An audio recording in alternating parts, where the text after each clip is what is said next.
Como se suele decir, la música se sirve en disco. Los discos de vinilo tienen una demanda cada vez mayor entre los coleccionistas y DJs. Para abastecer a este mercado, algunas discográficas están editando más música en vinilo. Es un proceso de fabricación que se interpreta de forma bien orquestada. Para empezar la sintonía, lo primero es hacer el disco maestro o máster. Este disco está hecho de aluminio y será el núcleo del máster. Al principio, la superficie tiene una textura granulosa, pero se lija y se pule para dejarla lisa. Se colocan los discos de aluminio sobre una cinta transportadora y se llevan hacia un aparato que les aplicará una capa de laca. El disco entra en la cortina de pintura. Una laca de nitrocelulosa cae de una abertura fina y larga, formando un velo o cortina. El disco pasa por la cortina y recibe la capa de laca. Unos rodillos con rasquetas eliminan el sobrante. Esa laca se reutilizará. La laca empieza a secarse inmediatamente. Los disolventes se evaporan y la capa se endurece, formando un acabado similar al del esmalte de uñas.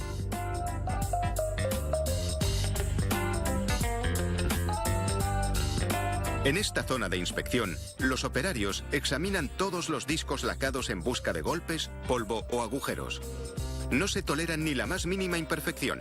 Por eso el índice de rechazo es alto, sobre el 50%. Los discos rechazados se reciclan. Los másters buenos se cantean con un borde de plástico. Eso impedirá que se rocen cuando se apilen y se dañe el acabado. A continuación, se coloca el disco sobre una perforadora hidráulica que hace un agujero en el centro.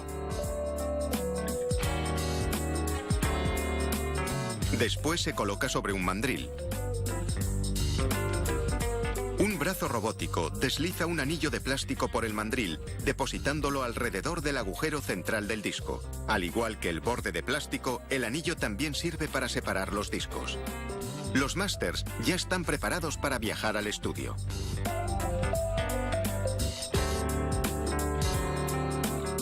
El disco lacado está a punto de ser grabado.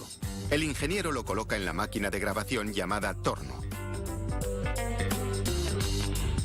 Retira la protección del borde. Y coloca un tubo de vacío en el centro que succiona la parte inferior del disco y lo sujeta. El ingeniero mueve la cortadora y un microscopio sobre el disco. Baja la cortadora sobre el borde exterior del disco y hace un corte de prueba. Coloca un microscopio justo sobre la ranura de prueba y la observa. Realiza ajustes en el corte y ya está listo para grabar. El torno corta el surco de entrada y comienza la música. La cortadora con punta de zafiro graba el sonido en el disco. De principio a fin, la grabación será un surco continuo.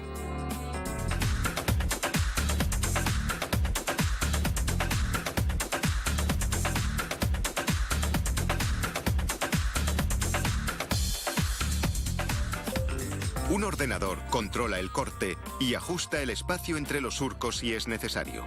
Una pequeña aspiradora se lleva los residuos a medida que la cortadora hace los surcos. Algunas personas creen que el vinilo produce un sonido más cálido y tiene más profundidad que las grabaciones digitales. Crear un disco analógico puede ser un reto.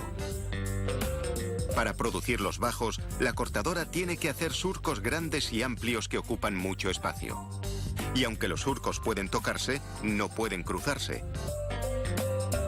Al final de la grabación, la cortadora se levanta y el disco maestro ya está listo para la inspección.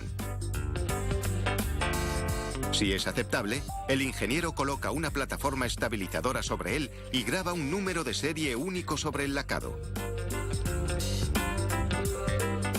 Pronto, este disco maestro dejará huella.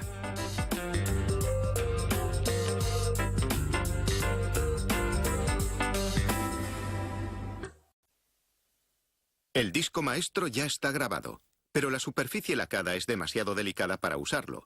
Se ha hecho únicamente para servir de molde. Literalmente, tendrá que ser presionado para hacer versiones más duras de los surcos grabados. Y eso permitirá a los fabricantes hacer muchas copias a partir de uno solo.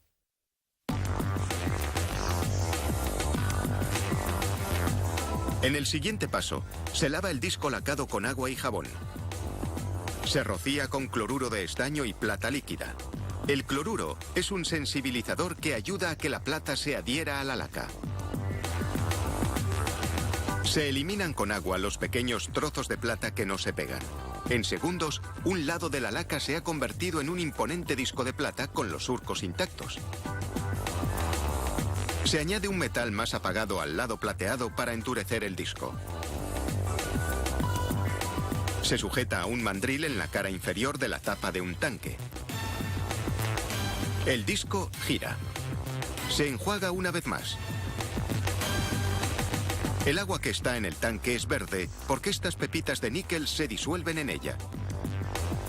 Se baja la tapa y se sumerge el disco que sigue girando en la solución. Una carga eléctrica fusiona el níquel y la plata. Y el níquel se deposita en los surcos.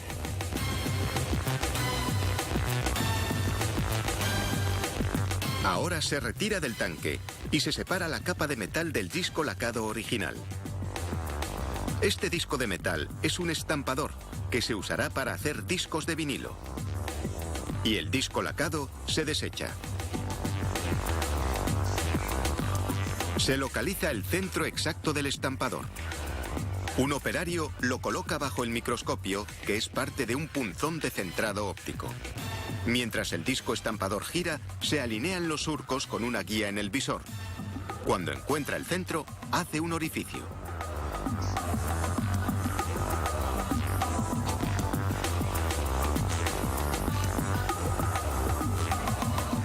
El disco estampador se coloca en otra máquina para retocarlo. El disco gira y una rueda cortadora retoca el borde, dejando el disco estampador con un diámetro de 32 centímetros.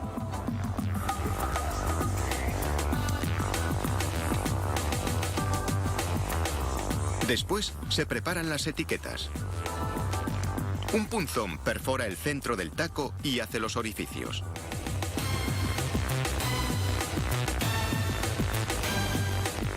A continuación se colocan las etiquetas en una mini prensa y se suben a otra cortadora que las redondea.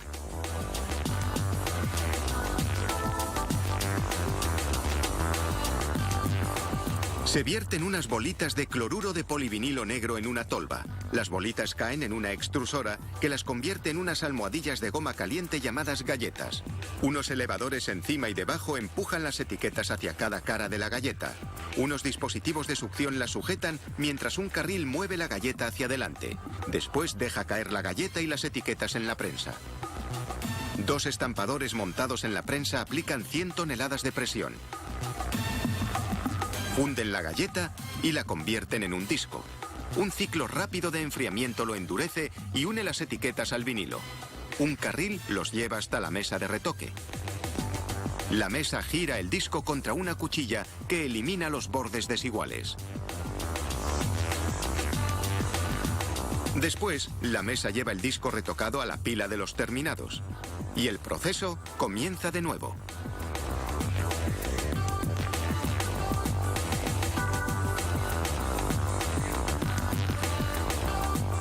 Es una producción musical perfectamente coreografiada.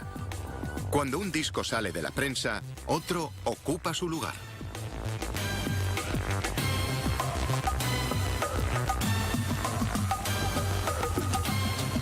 El prensado y retoque de un disco de vinilo se realiza en tan solo 28 segundos.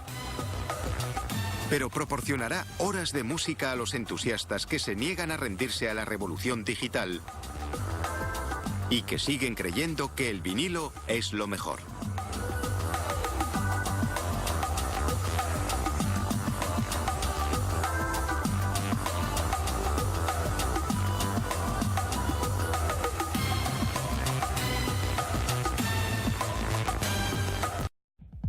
El tocadiscos. Para leer la música, transforma los bultos de la superficie del disco en electricidad. El tocadiscos. Su aguja lee la música grabada en los surcos de un disco de vinilo. De hecho, el objetivo principal de un tocadiscos es transformar los valles y montañas de los surcos de un disco en electricidad. Posteriormente, la electricidad pasará por un amplificador y el altavoz la transformará en música. Para la aguja, leer los surcos de un disco de vinilo es como viajar cerca de 1 kilómetro sobre accidentes geográficos microscópicos. Cuando se pasa sobre la superficie del disco, la aguja no deja de moverse a una velocidad desorbitada. Para transformar los patrones de los surcos en electricidad, la aguja cambia de posición unas 18.000 veces por segundo. Vale. ¿Y cómo funciona? El tocadiscos. Un plato giratorio. Un motor. Un brazo. Y en la cápsula fonocaptora, un cartucho. Es precisamente en su interior donde los surcos del disco se convierten en electricidad. Cuando ponemos en funcionamiento un tocadiscos, su motor empieza a girar. En cuanto la aguja del cartucho toca el disco, sigue los surcos en espiral sin desviarse. A cada lado del disco hay unos surcos equivalentes a un recorrido de medio kilómetro. Como vemos que el disco gira sin parar, nos da la sensación de que la aguja no se mueve ni un ápice. Nada más lejos de la realidad. Las dos caras del disco están repletas de pequeñas subidas y bajadas, relieves microscópicos en realidad. Algunos son 3.500 veces más finos que un pelo humano. Estos relieves diminutos representan la música que se ha grabado previamente sobre el disco. Y la misión del tocadiscos consiste en transformarlos en electricidad. Operación que tiene lugar en el cartucho. Y solo hay una manera de averiguar cómo funciona: desmontándolo.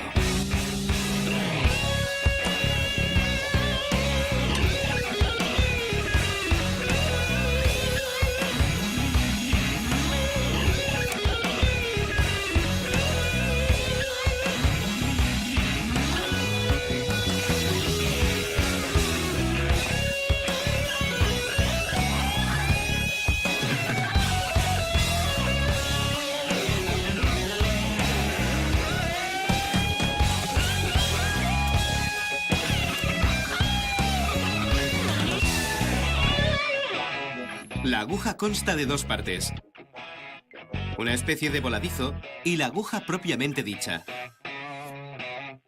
También hay un imán, circuitos de cobre e hilos conductores. Cuando el disco está girando, la aguja le sigue guiándose por los surcos de la superficie. Es una aguja muy ocupada. No deja de moverse de arriba a abajo y de izquierda a derecha. Cambia de posición unas 18.000 veces por segundo. El cartucho transforma esta carrera salvaje en electricidad. ¿Cómo? Pues la aguja que sale de viaje lo hace enganchada a un imán que la sigue desde esa especie de voladizo. El imán también salta de un lado a otro. Y así es como se inicia el proceso. Los imanes emiten campos magnéticos. Cuando un imán se mueve, su campo magnético le sigue. De ese modo, los relieves de la superficie del disco, que representan la música, se transforman en un campo magnético móvil. El siguiente paso es transformar todo ese movimiento en electricidad. Y para eso están los circuitos de cobre. En realidad es un proceso natural que se da gracias a un fenómeno electromagnético: la inducción. Cuando un circuito de cobre se encuentra dentro de un campo magnético y uno de los dos se mueve con relación al otro, el movimiento genera una corriente eléctrica en el circuito. Es decir, los movimientos del campo magnético provocan la aparición de una corriente eléctrica en el circuito del cartucho. Esta corriente es una representación eléctrica de los relieves existentes en la superficie del disco. Una representación de la música. Misión cumplida. Ahora la corriente eléctrica pasará por el amplificador y saldrá expulsada por el altavoz. El tocadiscos es un virtuoso de la precisión. Explota con mucho ingenio un fenómeno magnético. Detecta bultos 3.000 veces más finos que un pelo humano. Y los transforma en corriente eléctrica que representa la música. La transformación de pequeños relieves en electricidad para leer la música previamente grabada sobre un disco de vinilo Es una actuación de lo más espectacular.